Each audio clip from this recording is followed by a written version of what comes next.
Hello, everyone. Welcome to Talking Health with Dr. Laz, your favorite health program on television. Reaching you from your channel of choice, as usual, the Africa Independent Television, AIT, from Nigeria's capital, Abuja. Thanks for joining us as we do every now and then. And we are very excited this week because March is a month we used to celebrate women and the fantastic things they do. And of course, the Talk Health Nigeria and Africa Independent Television recognizes the tremendous efforts and contributions of women, not just in Nigeria, but Africa and the rest of the world in the health sector. And that's what we're talking about today. Remember that International Women's Day was commemorated yesterday. My name is Dr. Laz Eze, and I'm going to be introducing my guests after the break, but remember to follow us on our social media handle right there on your screen, and do ask questions and also make contributions during the program and even after. Do stay with us. We'll be right back after this short break.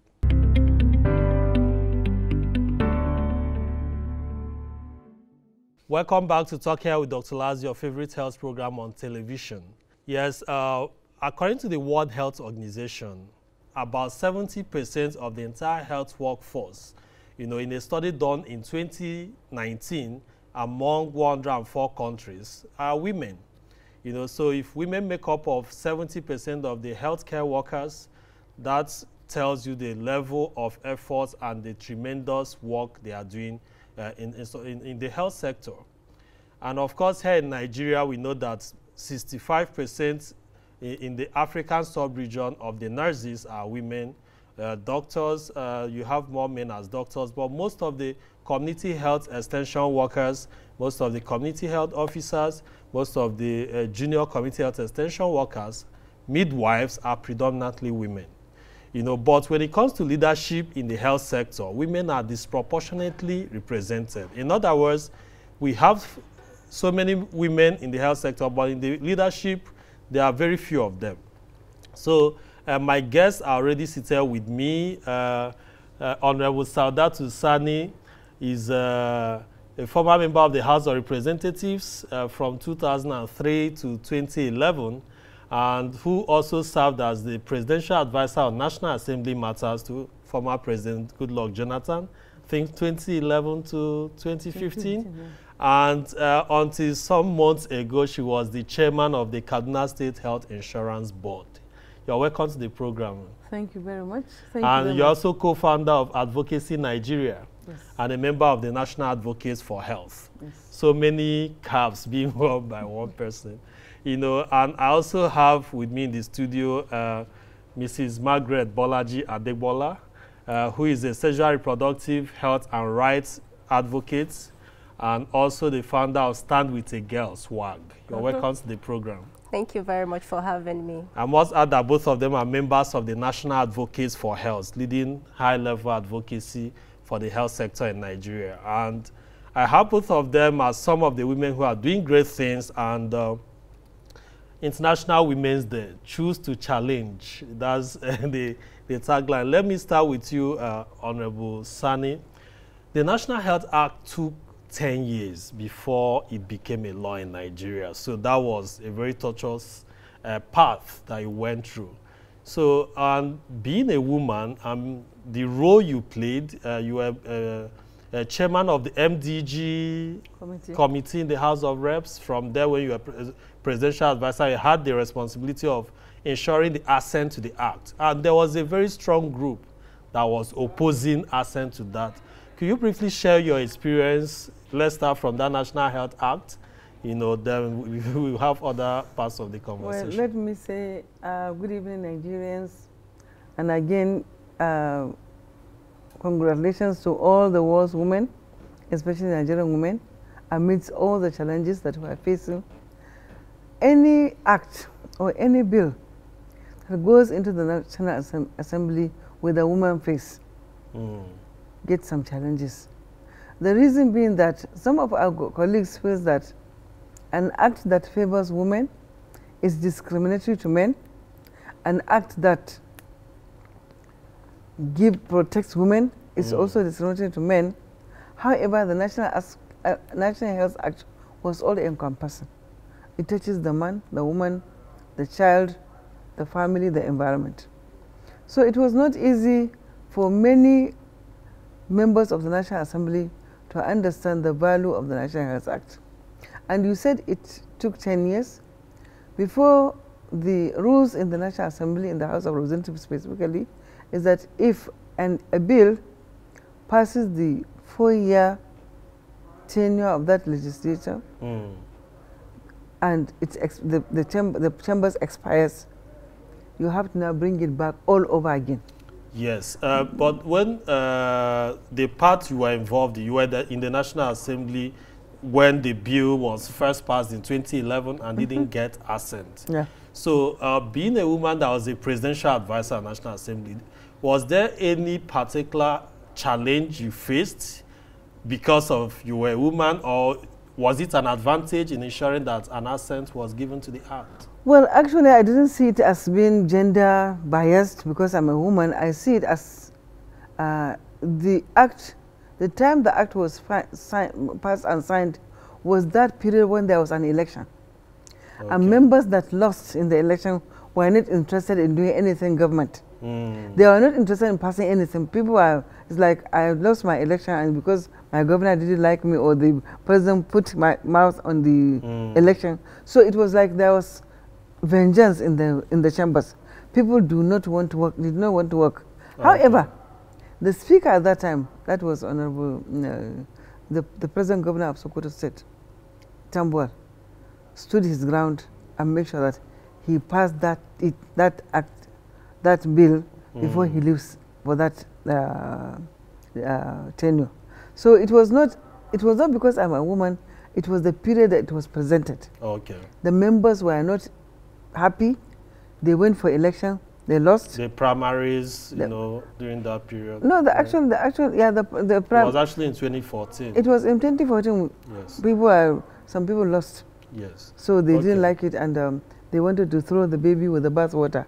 But thankfully, it wasn't quite thrown away. It wasn't, and then the assent. You know, they have to have a two-chamber to agree on what they did. Yes. The Senate version and the House version was like, we don't want the local government to pay so much. We don't want the state to pay so much. And when we were able to get the two to sit, getting the two to sit and harmonize their provision was a very difficult task for me. It was a very difficult task, but you pulled it off. Yes. And this many years after, and a lot of Nigerians are happy. Let me come to you, Margaret. You are one of the, you were Family Planning 2020 Youth Representative. Youth Representative for Nigeria. Yeah, it was actually globally. So it was a global. And it was an inaugural seat. So it was the first time that we're having a young person sitting on such a global platform. So in other words, you were the pioneer youth representative for FP 2020. Oh, gladly. And FP was family planning. Yes, family planning, exactly. And you know, it's interesting, but it would be good to start by saying a big congratulations to every woman in Nigeria, in Africa, and all over the world. And the truth is, despite the social cultural barriers, despite a whole lot of issues, we still manage to strive. We still manage to break the glass ceilings. It brings joy to my heart when I daily hear about women making progress. Not because I'm not interested in men making progress, but because when I look at the so many obstacles around and that they're able to push through, that is really interesting to know. And back to being the youth representative on Family Planning 2020, which is a global partnership where the goal as at then, of course, it has transitioned to Family Planning 2030, of course, because we had passed 2020, was to ensure that additional 120 women and girls are able to decide for themselves whether, when, and how many children they want to have. And we know how family planning is a life-saving services. It's just not about the commodities. It's about women being able to say, yes, this is the number of children I want to have so I can stay healthy, so I can get back to my career. So it was a privilege for me to be the first young person on the street and to be able to represent other young people across the globe. And be the voice for young people, especially young girls who also require contraceptive services. Interestingly, you know, even much as I always agree to be that voice, the truth is every girl has a voice already. You should just need that platform, your ability to be able to project that voice. So especially at Stand With a Girl initiative, what we work towards is making sure that we're empowering the girl child to be able to know that she can be part of the decision making and be part of the process, at least with what matters to her. Part of the process for whatever matters to her. Exactly. So yes, you know, the Women's Day, you know, this program will say is Women in Health, Celebrating Excellence and Diligence. And I'm really excited that I have by both sides of me women who represent such excellence and diligence among so many Nigerian, African, and women around the world who are doing fantastic things in the health sector. Back to you, Honorable Saudatu. One of the, I keep taking you to the National Health Act because it encompasses a lot of things we talk about: primary health care, maternal and child health. 50% of the act is for health insurance that covers so many things, including even cesarean section for women that need it. Do you think that, you know, the Nigerian women are getting the benefits for that act that you and so many other persons worked hard to ensure that it came to pass? Well, let me begin by looking at the challenges of the health implementation itself in Nigeria. We have an act that is in place. There are certain provisions of funding that is expected for the federal government, the state government, and the local government to put down for the implementation of the provisions of the act. However, to date, we are not seeing it. The federal government will budget some money, 550 billion for this year, 2021. The state government will budget some money, the local government will budget some money. But we are now in March, and between now and June, which is the middle of the year, you may find that 90% of that fund will not be released. So the woman will not have any access. So even when the woman comes to the hospital, I feel sad as an advocate when I go to tell people that please take your daughter to the primary health care center, go and do antenatal, all those things. You mobilize people to leave their homes and come to the hospital, and the facilities and the services will not be available. They don't have the drugs, you don't have the health personnel. So I would not say the women are having access to it because they are not. So what role should women play? You know, in 2011, women marched to National Assembly, threatened to go naked, except the National Health Act was passed. And the next day it was passed. I think David Mark was the Senate president then, although he wasn't given assent. But it showed the power of women in making changes on things that affect all of us. Of course, the About Women riots of 1929 is a good reference point, and a lot of things that women help to make happen. So what role can women play to ensure that these policies that favors not only them but also their children, their husbands, and every other person get implemented? Well, let me start by a prayer. I pray that we don't have to have women going to the National Assembly to show their nakedness to get what they want. I am praying for that. Of course, the law is passed now. It's the executive that needs to do the job. So what I think is that we need more women voices. We need men that are gender sensitive, that are women sensitive to join the campaign. And we need to have a responsive government that will say and do. At all levels. At all levels. We just don't want to say, when you follow the politicians, that we sing with them, we clap with them. I'm a politician, you didn't mention it in my CV. I'm a politician. We went and make promises. Most of them is free maternal health for all, free maternal care, free maternal. That is just a slogan that politicians use to get the women to vote for them. But then when they vote for them, they don't see them, and they are not committed to their promises.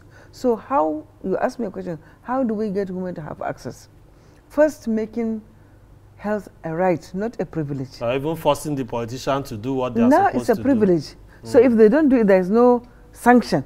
Now we have to find a way of couching a sanction for a sitting governor, for a sitting chairman of local government, for a sitting president, so that if you don't do this, Nigerians will ask you questions and Nigerians will demand answers. When we start doing that, They know that the promise they make on their soapbox is not just for nothing. I think we'll start to get answers. But women have to start raising their voices on the health issue, not just keep quiet because the governor is my friend or the governor, I know the president, but because the president or the governor or the local government chairman is not doing the right thing. And sometimes the governors have a lot of issues. You know, when you look at governors, you think it is easy. And when you reach the place, they find that, oh, I thought it is that easy. Okay. So we need to have people to inform them, to remind them. So citizens have to get more active to make sure that they get what they deserve. Thank you very much. I'll come back to you after the break. Margaret, I want to find out from you if more representation of women at policy level, especially in the health sector, can be a game changer, you know, in terms of getting some of these policies implemented. You know, do stay with us. We'll be right back after this break and continue the conversation.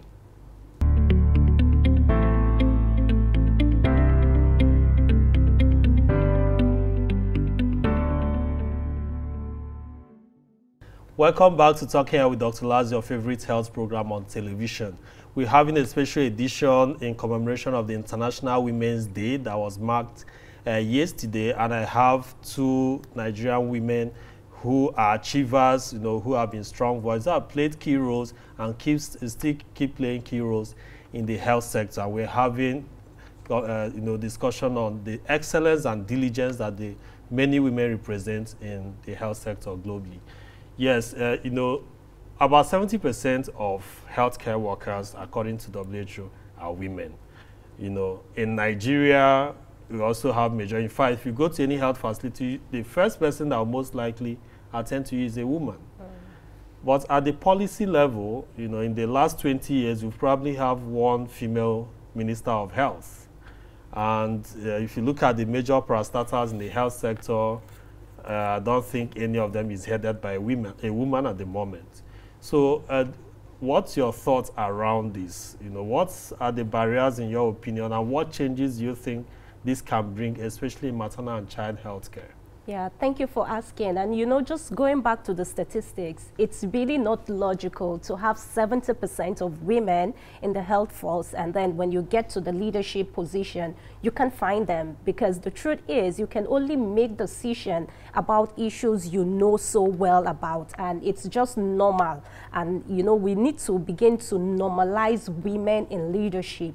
And usually what draws us back is the fact that there are social-cultural barriers that does not make it look like it's normal. But what can we do really? And that's why starting from the scratch, it's really, girls need to begin to understand that it's okay to be a leader.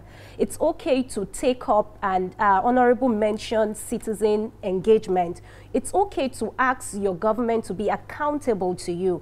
It's okay to say, this is what we want and this is how we want it. However, besides just taking that seat, it's important that we're investing in mentorship. So we have few women, we have to admit that, but such women can also dedicate to mentor other young women. I am a product of mentorship that I've also received from fellow women, and of course men by extension as well. So it's important that we're taking this seriously, because it's one thing to have a seat at the table to make that decision. It's another thing to also be able to make such decision well. But you know, this is quite dicey, because most times when you say it, they ask you, oh, the men who are there, are they competent? Yes, they are. So women also who are competent deserve to be there. So I would say there's something I find interesting. You know, the nursing profession is dominated by women, obviously. But when you look at the National Association of Nurses and Midwives, you know, from what we watch on TV and other, most of the times their leaders are men. What could be the reason? Is it that, you know, the women don't want to come out and take the leadership because they have the numbers? What could you say to that? Again, we can drive that back to social-cultural barriers, but beyond even the social-cultural barriers is the fact that women are also, there's so much burden on women. So usually when you look at different spaces, or women, because they're so passionate, they're interested in health, can afford to take up, some level of responsibility. But as you go up, because there's family demands, for example, you're thinking of having a child, and you feel that you're not enough to take up that position, or it will just be too much extra work, because then you have to do that alongside the unpaid labor, which is also the reason why, for me, it's also about partnership. Men need to rise up to begin to support women even in this role, so that they can be fulfilled when they take up the leadership position. But what, again, going back to legislation, because as much as I agree that there's already so many policies, guidelines we need to implement, but there's still so much that needs to do to really make it equal representation. I think that's where we should be heading towards. Women can do it, and they should be allowed to do it. And of course, to fellow women, is that you don't have to be 100% competent. It's good to be very competent, and it's good to look for help when you have to, when you need one. But you can do it, and you need to own up to it and say, I can take up this leadership position. Okay, yeah, you need to live to it and believe that you can take up that leadership position. Back to you, Honorable Saudatu Sani. There's one practice I observed, you know, during my, in the course of my clinical practice, that when a pregnant woman goes for child delivery, and if there is need to do any procedure, either a cesarean section and all that, they will ask for the husband to come and sign consent. You know, and my question was, okay, is the woman not old enough to give consent to say, because it's her body? You know, is it cultural? Is it because I'm not aware of any policy that says the husband must be the one to sign? What are your thoughts around it? Because sometimes it's a barrier to assessing the kind of care the woman needs. As an advocate, what are your thoughts around this? Well, let me start by saying that we have discriminatory traditional policies. And why I say that is, if a mother takes her daughter to the hospital, woman, mother, daughter, and she's going to have a cesarean section, they can just call the mother to sign. But what the men have put in writing is because the husband may come and take them to court. That is not his, he did not approve the operation. What about the woman herself, you know, signing to say, okay, yes, let's say I can have this procedure. Let's say we're talking about from a background whereby the woman may be illiterate, or the mother may also be illiterate. We are considering that every woman in that community is illiterate. Every man is literate. So that's why giving the man the power to approve. But it all boils down to discrimination. I was hearing what my daughter said, because she's actually my daughter, on leadership and specific action for leadership. If women are given the right to lead, you will see things will change. I have always advocated for this. 109 members of the House of Representatives should be allocated for women out of 360. Every state producing 3 members of House of Reps, 1 per senatorial zone, just like the Senate. 1 senator per zone. You recommend the constitutional amendment? I recommend what it is. It doesn't have to be in the Constitution. It can be an administrative arrangement whereby political parties are being asked or directed that all your parties must allocate, must lock a seat for women. 100 women can contest that seat, but whoever comes out must be a woman. So if you have 3 women per state, we are going to have 109 members House of Reps. That's a lot of number. We are going to have 6 senators, women. That's a lot. Specifically going for that. If we have 109 members House of Reps against 360, the presence of women will make a lot of impact. So even with the culture of saying that the man has to sign, will change. Because the man knows that that woman, it is her life. Sometimes the men, you look for them, they're not even there.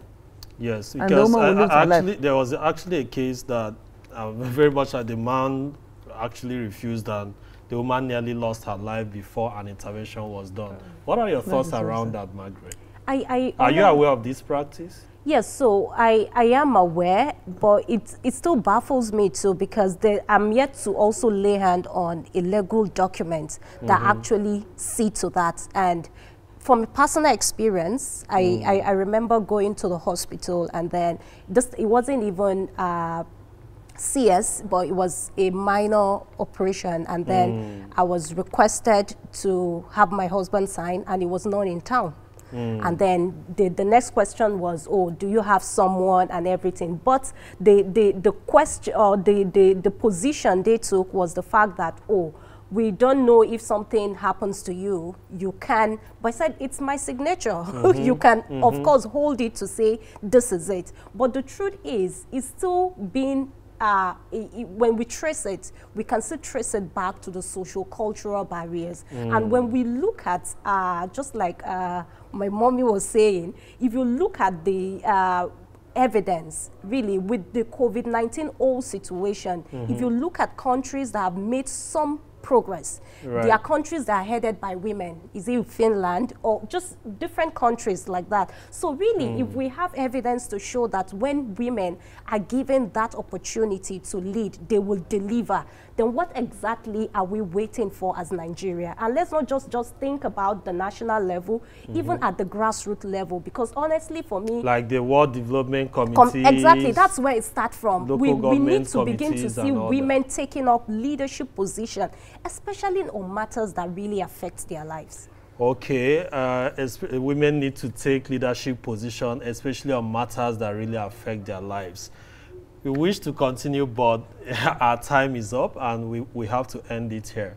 But just to shout out to all women, to both of you here with me in the studio, and all the Nigerian women, African women, women around the world who are, playing significant roles, making a lot of sacrifices in the health sector to ensure that we have the right policies, in Nigeria, even in the media, because health sector is not just those working. We have the likes of Mojima Controller that reported health for several years, and so many of them. The director of family health currently is a woman, Dr. Samana Skolo, and all that. And these people have, making a whole lot of, but we need more, like Margaret said, at various levels, from your village development committees, world development committees, at all levels. Let women come out and take responsibilities and take more position.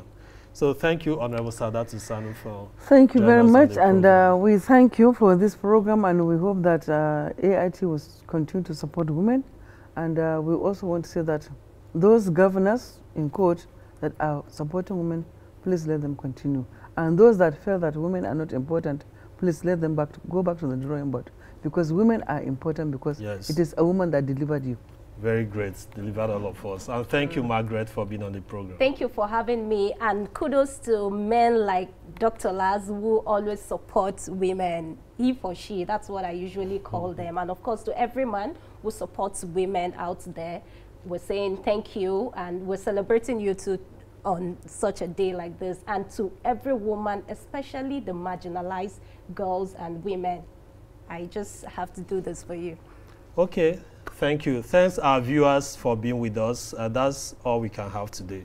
Do stay with us. Join us same station, same time next week, and keep following us on our social media handles and sharing your comments. My name is Laz Eze. Bye for now.